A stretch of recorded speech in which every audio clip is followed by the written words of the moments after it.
We're in my laundry room right now because I am checking on my sweet potato slips. So, a fungus gnat, no!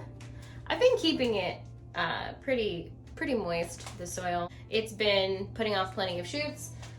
I actually took 3 off and stuck them in here into some damp potting mix, and I've just been keeping the soil damp enough that they can establish roots. 3 slips is enough to produce us plenty of sweet potatoes. We actually don't eat a ton of sweet potatoes. I just really enjoy growing them, and there's plenty of things, right, that we like to grow because they simply give us the joy of growing. So these little marshmallow guys are doing okay too. Look at the roots coming out the bottom finally. That's awesome. I think it'll be time to get these guys outside, get them acclimated, and get them hardened off pretty soon as well. Anyway, so that was a quick little update on how things are doing.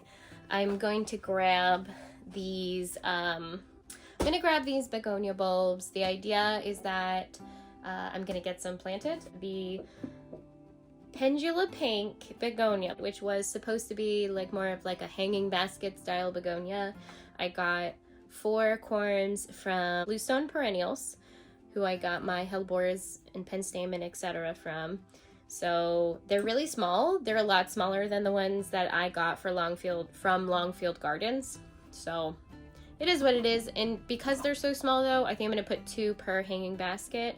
Whereas if they were the larger size that I got from Longfield, I definitely would only put 1, but not a big deal. So let's go plant that and then take a look at the garden.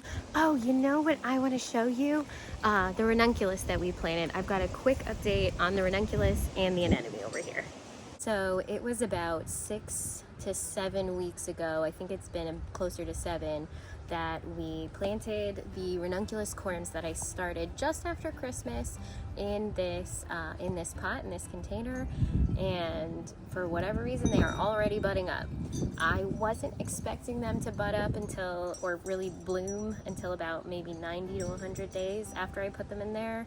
But yeah, they're already starting. They're already starting to form buds and sending up flower stalks, and I am so excited. That means that I'm gonna have ranunculus in May instead of June.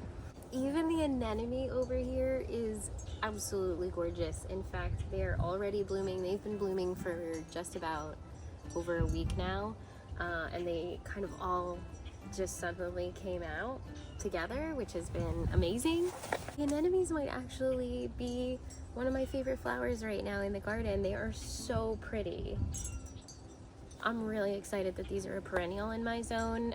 We're in zone 7, so these should be able to just get a good layer of mulch at the end of the season when they're done blooming, and then I just kind of let the pot do its thing until next year. There are so many blooms. Oh my god. And I love them all so much. Even though this is a full star double variety from Eden Brothers, some of these are coming up as more single to me, but I love them. They're so pretty. I will say that the biggest challenge I have had so far this year with the ranunculus and the anemone is mostly the ranunculus, is keeping them hydrated but not too hydrated. Do not overwater ranunculus corms. They absolutely hate it. So that has been a bit of an issue. I'm going to use the mix that's in here that we had left over from when we were potting up dahlia tubers, and that is what is going to go into the hanging baskets.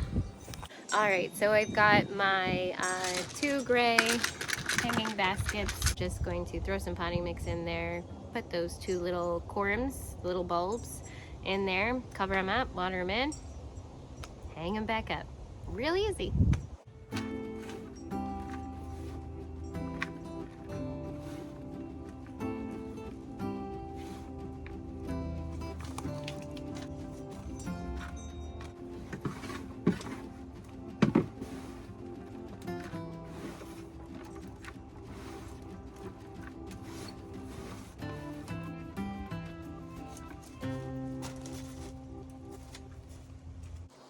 All right, grab our buddy and plunk them in. So this is the top where the pink growth is coming out of, and then those roots are the bottom. It's got a little bit of, I think, pine shavings mixed in there. Those aren't roots. But yeah, that's how you plant them in, and they don't go too deep. I think this only goes about an inch or two deep.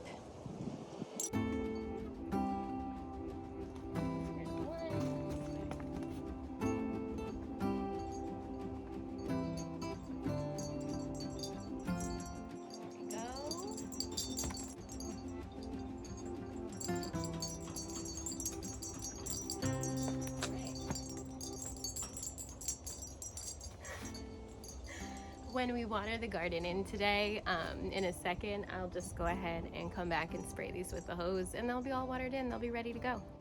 I want to remind you that you don't have to be the most productive person in your garden, especially if you garden like I do. You garden to relax. You garden as a way of enjoyment, of peace. You don't have to be like on a schedule and all of these other types of things. You can garden freely, without stress. I feel like when you add all of these different elements to gardening, it makes it more and more complicated and stressful. And I don't want to feel that way when I come out here. I want to feel like if all I get done today is stick 4 little bulbs into some, hanging baskets, that's okay. I don't have to do my whole entire list of like 150 things, because I have been pushing it a lot these last few days. So I am giving myself permission today. You can do one thing. You can do just one thing. You could do nothing. Going out and enjoying your garden is perfectly fine.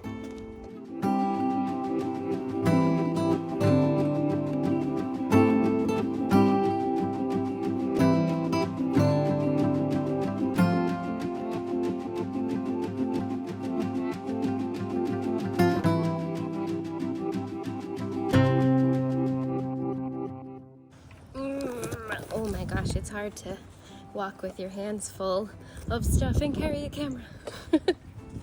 So I brought a bunch of extra bulbs outside in case I felt like planting them, and I'm gonna be honest, I don't feel like it. It's 3 o'clock. The kids are about to get off the bus, so it's just a shorty. Like I said, you don't need to do everything all the time. I did a pretty big push the last few days.